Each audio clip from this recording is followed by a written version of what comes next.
Hello, everyone. Welcome to my show, Curryup Startup Podcast, a podcast to spotlight world class Asian entrepreneurs, leaders, and C suite executives who share their personal journey to inspire you.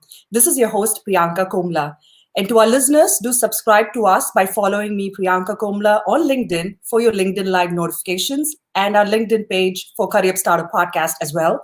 We're also on YouTube, Twitter at Pod Startup, and your favorite podcast streaming platforms. Today, I have with me the best career coach in town. She's rated as one of LinkedIn's top voices for career and job search. And I thought we need to bring this special guest to our Career Startup Podcast listeners. So, ta-da! Hi, that was quite an intro. I've never been called the best career coach in town, so I like that. Thank you so much, Cynthia. Such a pleasure to have you on our show, and we are super excited to learn more about what you have to offer from a career guidance standpoint and learn more about Cynthia herself. Yes, thanks for having me. Thank you, Cynthia. And to our listeners, Cynthia, she's a career strategist, speaker, and author of a book, which is Don't Stay in Your Lane, the Career Change Guide for Women of Color. She's also a New York University trained lawyer and a career coach who is on a mission to embolden women of color. Her career advice has been featured in several different places, be it Huffington Post, Fast Company, Refinery 29. So super excited, Cynthia, and thanks for the sneak peek into the book as well. Yeah, you are most welcome. Happy to show it as many times as people are interested in seeing it.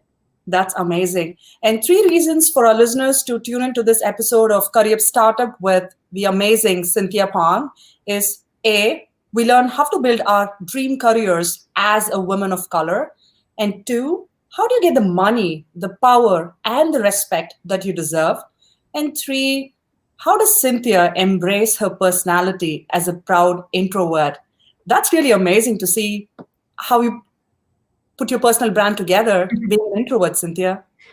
Well, thanks. I mean, I do encourage more people to think this way, especially Asian leaders and Asian American leaders, because our personalities are what make us unique. And, you may have heard of things like unique value proposition and how to differentiate yourself in a market, even if you work as a person within a large institution, but still, if you kind of want to break through the noise these days, it's important to, I think, showcase your personality and the things about you that are unique to you, so that, people relate to that. They want to see the real you. They don't want to see just like a, bland avatar.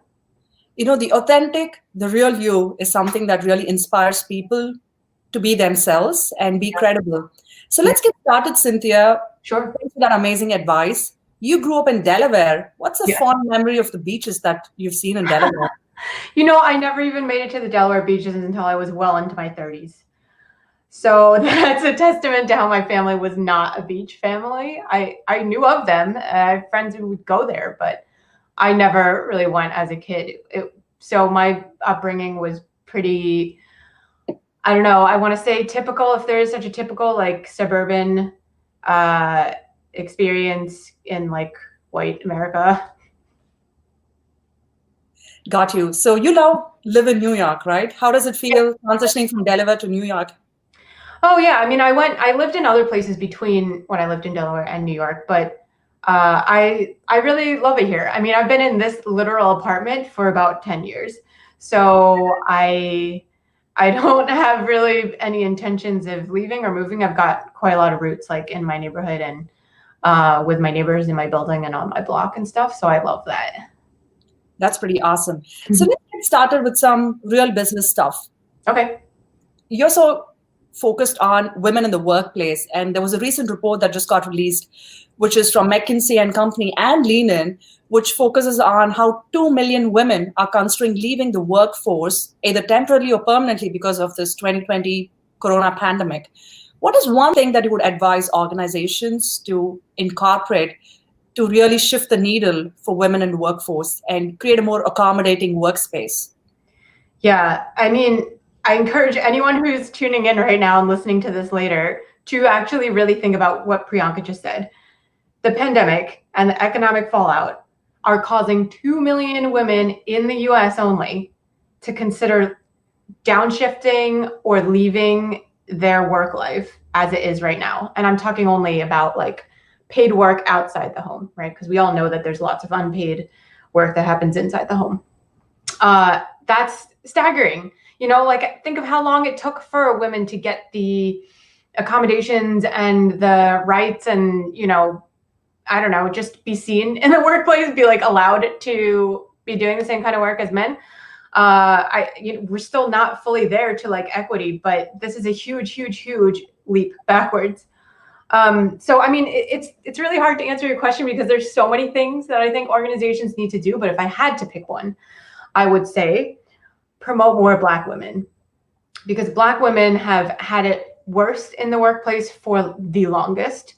They haven't been made to feel any type of psychological safety at work. They're passed over for promotions and raises, constantly ignored, talked over, made to feel like the angry Black woman. All of these types of discrimination, racism, and sexism, overt and implicit over the years. So that's the one thing I would say. If you're going to do only one thing, do that.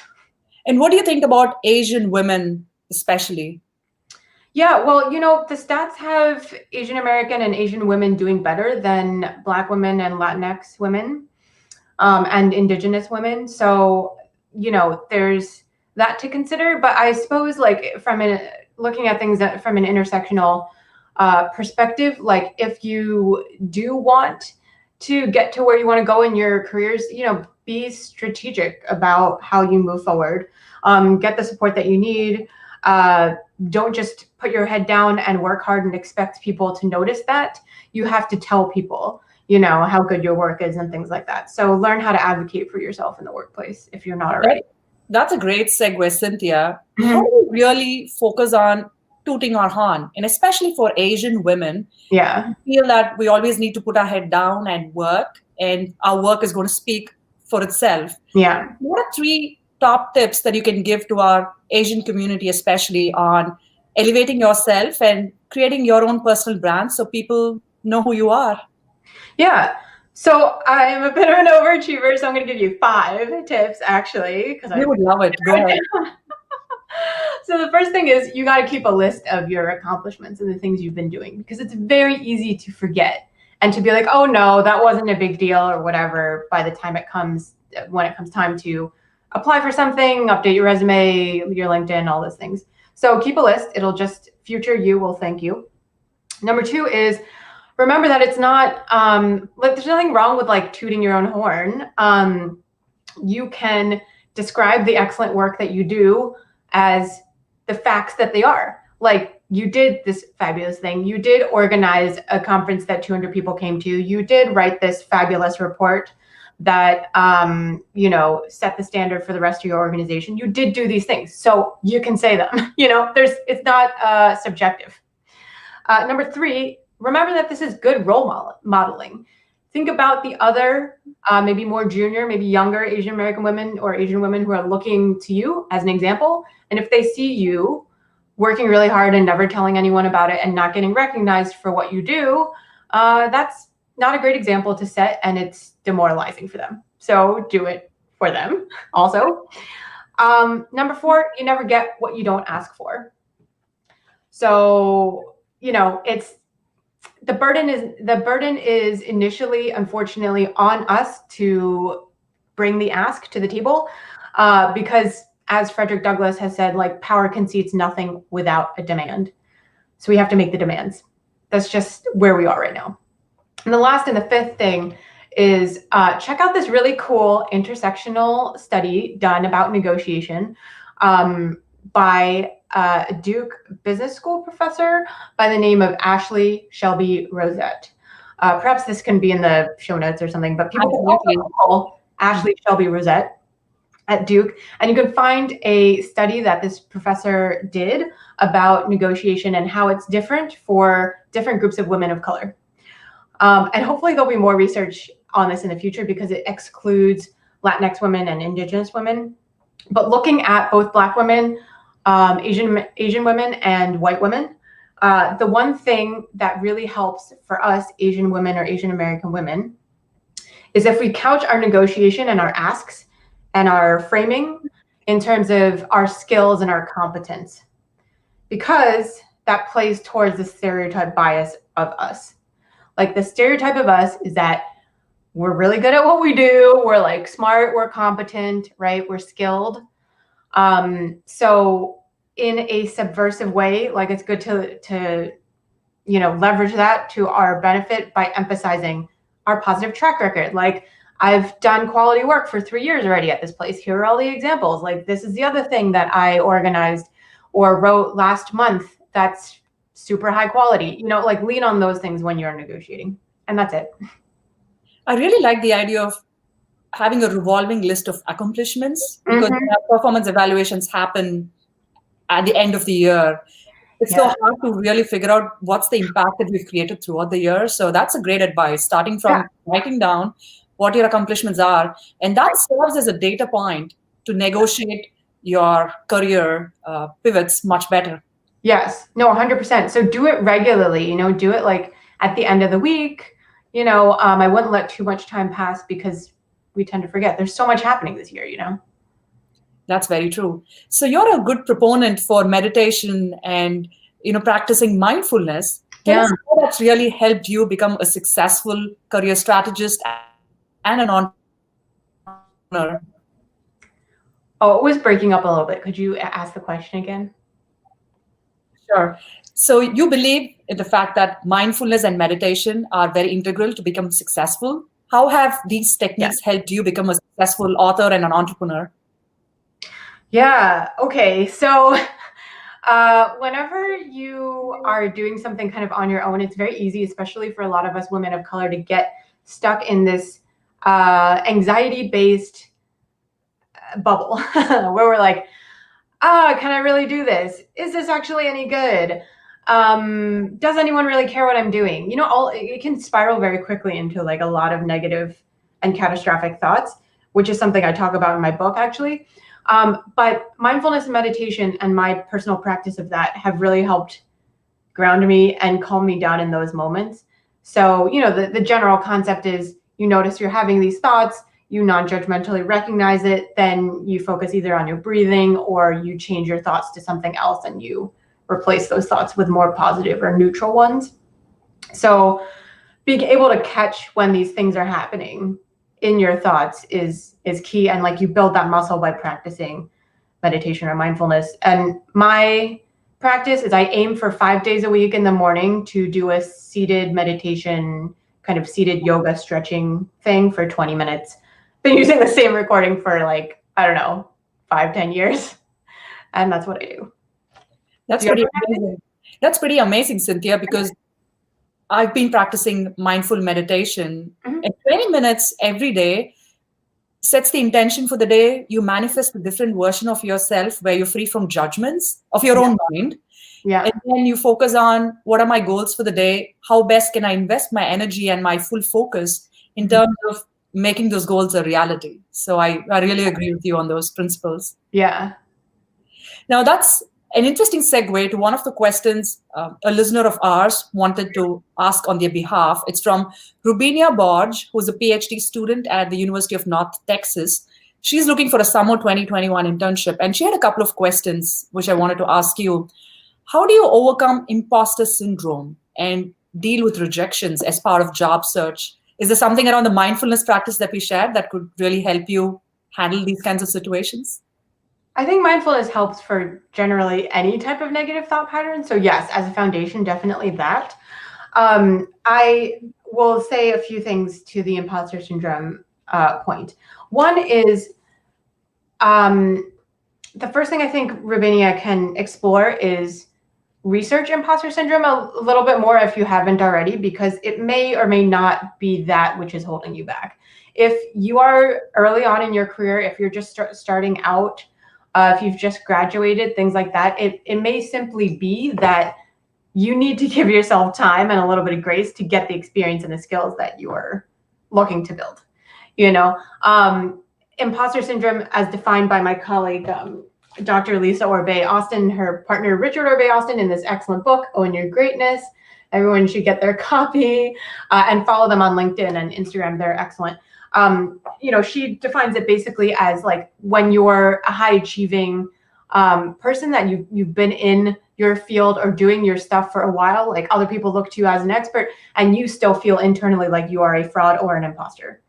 So there is a distinction there. When we are starting out, it may not be imposter syndrome. It might be low self-esteem. It might be you need more time. Like it could be any number of other things. So that's number one. If it really is imposter syndrome, work through it with a book like Lisa's book, Own Your Greatness, or like actually in my book, I have a number of special sections in my book. There's 8 of them in total that tackle very common negative mindsets that women of color, a lot of my clients have had. And, one of them is imposter syndrome as well. And that's like the second one I address here with like some exercises for you to work through it. So there's tons of resources out there. You can also Google, lots of things that you can do. But yeah, the first step is making sure you are like diagnosing yourself correctly. Did you ask me, Rubinia, a second question? No, I'm going to go ahead. Yeah, she had a couple of questions, which I let Cynthia know that are coming her way. Especially when you come from a different culture, I've been through this experience myself. How do you really position yourself in the job market, especially after a pandemic like this? And Rubinia is graduating next year with her PhD. She's looking for an internship, I should say. So what advice would you have for her? Yeah, so I think it's never too early to start building your own thought leadership online, especially as someone like you who has the depth of knowledge and experience you have from completing your PhD program, from going through all the rigorous, writing a dissertation, researching for a dissertation, writing a dissertation, having to defend your dissertation. I mean, that's really hard stuff and it can really break you down. But the upside is that you do have this body of knowledge that a lot of other people don't. And you might be tempted to think in academia, well, like I work with all these other colleagues in my field and they all know this stuff already. That's okay. Like that's just one small segment. Like a lot of other people, like lay people, like Priyanka and myself, like we wouldn't necessarily know about whatever your area of expertise is, right? So if you have something to say, if you develop a unique point of view about your area or even something else, like it doesn't really matter, but it probably makes sense to be related to whatever kind of work you're looking for, share it. There's platforms like Medium, LinkedIn, Twitter, depending on, it's really good for people in media, writers and stuff. Those are places where there's no barrier to entry if you have an internet connection. So post on there, interact with other people in the space, and you will start, like, if you do it consistently, people will start looking to you as like the expert on whatever. That is literally how I became a top voice on LinkedIn. I just kept posting about things related to career for women of color. That's it, Yeah. That's pretty impressive, Cynthia. And Cynthia is an amazing career coach whom you should follow on LinkedIn. She's one of the top voices on LinkedIn for job search and career strategies. And she hosts these sessions through LinkedIn Live where she explores a topic and gives you tactical advice to really pivot your careers and change your lane in the most seamlessly possible way. So I love what you did there. You're an excellent podcast host, I can already tell. And yes, folks can join me Wednesdays at 2 p.m. Eastern on LinkedIn for those weekly lives. Awesome. Thank you. And we'll post links to connect with Cynthia as well as part of our episode notes. We have a couple of other questions from another listener of ours, Jyoti Zanwar, who's a software engineer from Maharashtra in India. First question is, how should I approach people to help me refer me for positions in their companies? Is there a tactical advice that you can provide? Yeah, so for Jyoti and others wondering about this, the first thing is shift your mindset a little bit, or make sure that your intention going in, because Priyanka mentioned intention earlier, make sure your intention going in isn't, I want to talk to this person so that they will refer me to this job in their company, because that feels very transactional and extractive. It feels like I only want to talk to Priyanka because I know that she's connected to so-and-so and then can get me a job. And how does that make Priyanka feel? Not great, probably. Like, oh, Cynthia is just trying to use me to get to this other thing. Like, Cynthia doesn't actually care about me, the person, Priyanka, or like what I'm about or my goals. So you want to make sure you avoid any type of feeling of you're using the other person to get something only for your benefit. So the way to sort of get out of this, and I have written an article on LinkedIn that's called Decolonized Networking. So you can read a lot more about it on there. But basically, think about this as building a professional relationship for the benefit of both of you. Like, how can I provide value? How can I also support this person that I'm reaching out to? Like, oh, Priyanka, like I know that Priyanka has a podcast. So, you know, I'm going to ask Priyanka about her podcast, find out if there's any areas where I could potentially help support, like subscribe, you know, tell your friends, rate and review the podcast. Think of new good podcast guests that would be helpful to her, which Velvet, if Velvet is here tuning in, that's how I got connected to Priyanka. And so being a super connector like Velvet and Priyanka are, maybe Velvet's in the comments, I'm not sure. That's very helpful and valuable to people. So Jyoti, you can think about that. Like, is there something you can offer? Even if it's like I saw this article and, you know, it made me think of you, or this podcast episode I thought might be helpful, or like, you know, that's for more like follow-up conversations with the person. At first, you can really just be clear and be like, oh, I really admire your work in such and such. Make sure you've done your research on them. I would love if, you know, could we have a 15-minute chat sometime? I would love to hear about your experience and your work and blah, blah, blah, and see how I can support you. I don't know, you know, something like that, where it makes it feel less like I'm only doing this because I want you to get me a job, please. Okay, So not being too outcome focused, right? I think that's very crucial when you're approaching a relationship. And this is something that I've seen with a lot of other leaders when I ask them this question, like, how do you cultivate your board of mentors, or how do you build your network? The first thing is it can't be transactional. You need to invest your time and energy to nurture those relationships. And another great resource is one of our guests on our podcast, Kelly Howe, who's an amazing an author, and she wrote a book about build your dream network, and you build it before you need it. So these are like amazing leaders out there, thought leaders like Kelly, Cynthia, who talk about how do you really cultivate and grow this network from an early on stage, so you use it down the lane as well. Yeah, I'm so glad you mentioned the timing, Priyanka, because that's the other thing too. You don't want to go into this with a rushed or desperate vibe. The people just don't like that, you know. They don't react well. They don't tend to want to help people who sound like they're desperate and rushed and like it has to be now, you know, because it just doesn't make people feel good. So think about stuff like that. And, you know, like the thing I was saying before about how you can ask to set up a 15-minute call, like that's basically asking for an informational interview, right? So you can also look up all sorts of stuff about how to do that and check out definitely Kelly's book. Thank you. And I've reached out to several people. When I reach out to thought leaders to learn from them, to bring them as guests on my podcast so my listeners can benefit from their wisdom. Yeah. It's personalizing the strategies to reach out to them. It's not about, hey, I want you to be on my show because you have an amazing follower base. It's more about what's the value that I really feel will create impact for my listeners? What have I learned from you personally? And here are some ways in which we can spotlight you to create these relationships so we all can learn and grow with each other. Yes, exactly. It should be like a collaborative, you know, in its best, at its best, networking is like a collaborative exercise that makes it a win-win-win. That's amazing. And thanks to our common friend, Velvet Fitzpatrick, who's a good friend of our podcast. And thank you, Velvet, for connecting Cynthia and I. And, you know, it's always amazing when how people uplift each other, especially women of color. That's how we all succeed. Yes. So we have another question from Jyoti.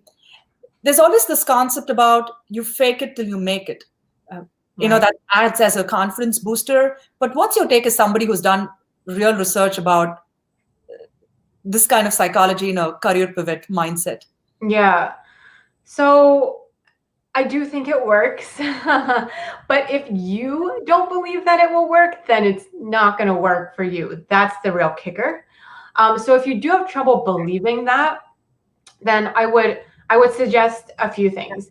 One, which is similar to when I was answering Rubinia's question from before, is if you do feel like there's a skills gap or an experience gap, and you would know this if you ask other people and they're like, yeah, I really do think you need another certification or you need another year or so. You talk to people and they give you their opinion. This is not you being like constantly like, I need more experience. I just have to take more classes. I have to go to grad school. I'm not talking about you thinking in a vacuum.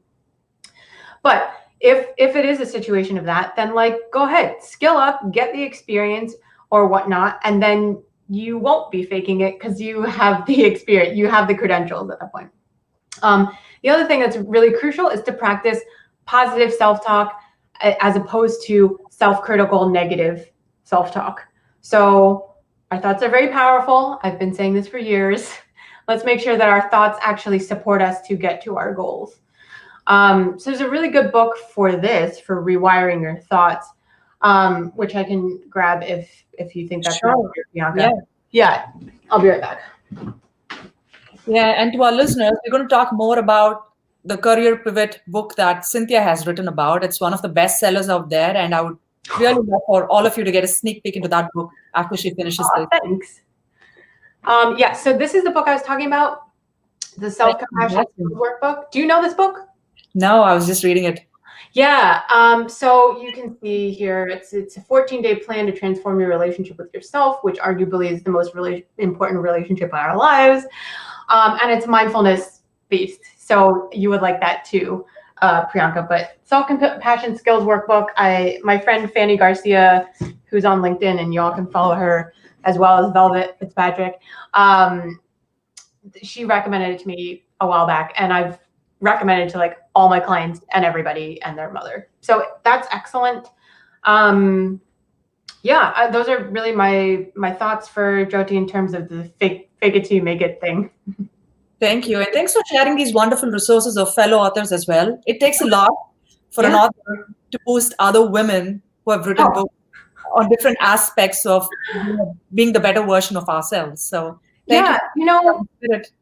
Thank you. And I do think, a rising tide lifts all boats kind of thing. And being an introvert, I mean, this kind of loops us back to the beginning, but I like to learn through reading, and also listening to podcasts and stuff. So it makes sense to me that like I would gravitate towards these kinds of resources versus like YouTube instructional videos or whatever, which may work for others, That's something that I wanted to ask you, to do a little bit of deep dive into who the real Cynthia is. You were a classic middle child and an introvert.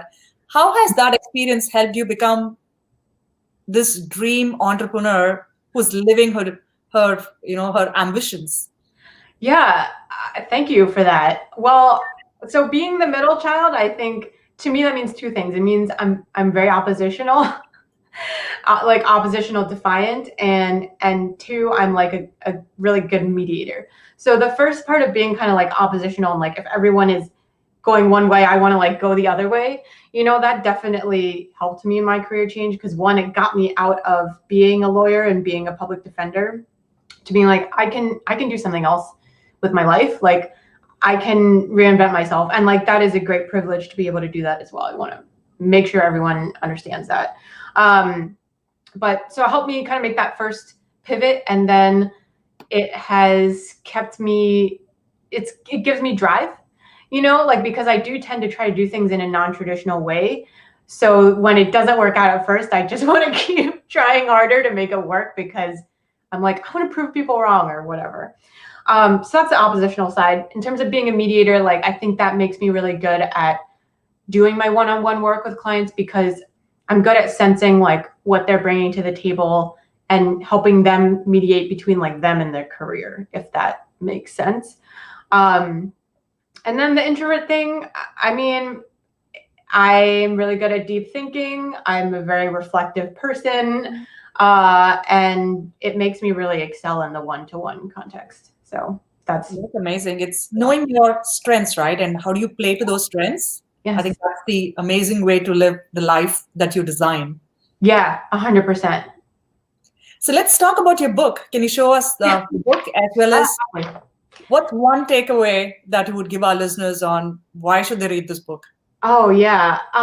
Okay, so I wrote this book, a little bit of background. I wrote this book because I was really tired of essentially looking for this book and not finding it. So we all may know that a lot of the career advice books out there are written by and for white people, by and for white perspectives.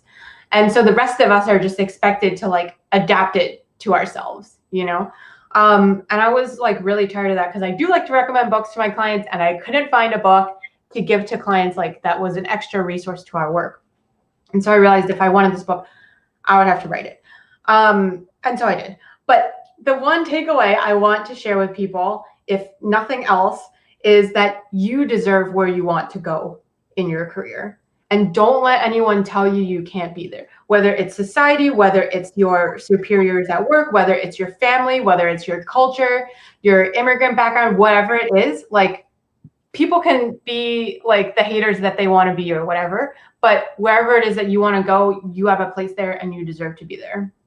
That's amazing advice. Thank you. And to our listeners, I would say definitely check out the book. It's called Don't Stay in Your Lane, The Career Change Guide for Women of Color. And to me personally, Cynthia, I love this book because it's the lean-in Bible for women of color. Thank you. That is high praise. And I really admire the fact that you understand the cultural challenges that we face and the mindset shifts that we'll have to overcome to be successful, wherever you are. So thank you for thinking through this and putting together a success manual for women to achieve the careers and the respect they deserve. Thank you. I love that career success manual. I'm going to use that. Thank you, Priyanka. That's amazing. So we have a fun rapid fire round for you. Are you ready for it? You ready? So you tell me the first thing that comes to your mind when I say the following. Okay. A role model. Oprah.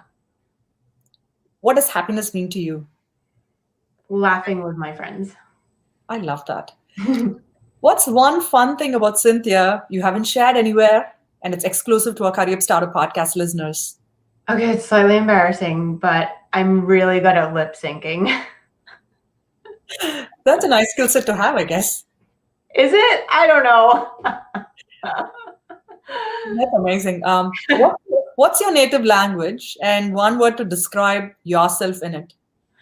My native language is Cantonese, and one word to describe myself is introverted. And can you describe that in Cantonese? Is that a... Oh, I don't know the word for that. I'm gonna have to look and see if there even is one. But I guess if I had to choose the word in Cantonese to describe me, it would be lole. And what does that mean? It means like determined and like driven, more or less. That's an amazing way to wrap up this episode, right? The determined and the resilient Cynthia Pong, who's written this amazing career success guide for women of color, a must read. And she has amazing advice if you follow her on LinkedIn and any of the social media channels. She gives great nuggets of wisdom and practical strategies to help you get to the next level of your career. So thank you so much, Cynthia, for spending your time and energy on a busy Monday to help us get to a productive and a good version of ourselves. Thank you so much, Priyanka. And I have to say, thank you for the work that you're doing with Curryup Startup and, you being a thought leader and role model in our community, because you've created this platform that helps elevate other voices that are usually marginalized or silenced. And to me, that means a lot. I feel a lot of solidarity in our work. I think it's so compatible and I just love it. So thank you for what you do. Thank you. Can you share your experience being on the show and any call to actions for our listeners? Yeah, well, people should obviously subscribe to Curryup Startup on whatever platform you prefer. Rate and review it as well. Also, for podcasts, I think people know this by now, but just in case you don't, it's important that you download episodes when you listen to them. Because download numbers really matter for people who are doing podcasts. And, also, I don't know if Curryup Startup is interested in sponsorships or whatnot, but if that's a thing, how people can actually monetarily, financially support the podcast, I think that's really important that we responsibly spend our dollars supporting the people that we want. And I won't name the people that have enough dollars that don't need support, but you probably know who I'm thinking of. Well, thank you, Cynthia, for those kind words. And we're always looking at ways in which we can continue to amplify the Asian voices and bring to you stories from world-class leaders. So thank you for your continued support, and to our valuable guests. I'm happy to report that this is our 46th episode of Curryup Startup. And it's been a year since we got started. And thanks to our listeners for the amazing response and the feedback and the support. And we're so glad that's helped us get our LinkedIn Live application approved. And here we are broadcasting live on LinkedIn, YouTube, Twitter, all three places at the same time, platforms. So thank you so much, Cynthia. And to our listeners, the top 3 key takeaways with Cynthia Pong, career strategist, author, and the LinkedIn top voice for career and job search. 1, have a revolving list of your career accomplishments. So when it's time for your performance evaluations, you have metrics to refer back to. And 2, beating the imposter syndrome starts from within you. And mindfulness and meditation could be some ways that will help you embrace yourself. And 3, and the most important of all, you are the person who can design your career. And it all starts within you. So live the life of your dreams and don't let anyone or anyone's insecurities hold you back from becoming the best version of yourself. Amazing takeaway, Cynthia. Thank you so much for being on our show again. Thank you, Priyanka. This has been a delight. Thank you, Cynthia. And we'll have links to the resources that Cynthia shared as part of the podcast in our episode notes.